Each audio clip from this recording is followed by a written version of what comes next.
Good morning, good afternoon, good evening, depending on where you're watching me from and what time you're watching. Today we are going to learn about greeting in Igbo language and culture. Greeting is a valuable thing in our language and culture because it's associated with respect. So in Igbo language, we associate greeting with respect. So we see greeting as a sign of respect. Greeting is part of Igbo culture. Ekene bụ ihe ejiri mara Igbo. Ekene bụkwa akara nsọpụrụ na Igbo. It's also a sign of respect. Ekele dị iche iche. There are different forms of greeting in Igbo language. We have greeting in the morning. Morning means ụtụtụ. So in the morning, good morning means ụtụtụ ọma. You can also greet Ibolachi. Have you woken up? Anwụrụ. Don't die. A general greeting. Anwụrụ. Ka. It's also a general greeting. You can go for good morning, good afternoon, good evening, or well done. In the afternoon, we say ehihie ọma. Good afternoon. Ndewo, a general greeting that goes for morning, afternoon, or night, or even when you're working to say well done, or even welcome. Daalụ, also a general greeting for welcome, well done. Evening, we say abalị ọma or anyasị ọma, meaning good evening. Kachifo means good night. Rahụ nke ọma, sleep well. Kachibo, till morning, good night. We also have a form of greeting when we are walking. We say jisie ike, well done. Daalụ ọlụ also means well done. Ike agwụla gị means be strong.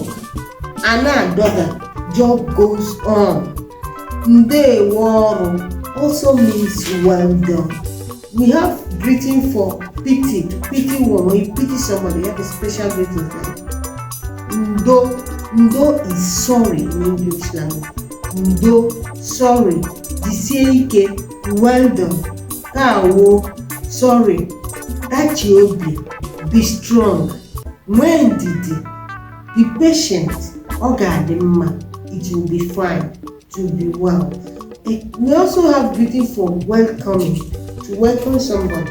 Ekele nnabata, welcoming greeting.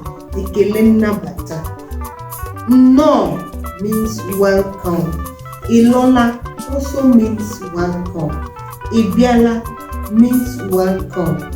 A na-ekwekwa n'aka ma anabataba mmadụ. We also shake hands in order to say welcome. We also embrace people to say welcome. In Igbo land, embracing one is ibioma. Anyị na-ebi ọma to say welcome. Anyị na-ebi ọma iji nabata mmadụ. Enwere ekele onye njem. Ya bụ for travelers.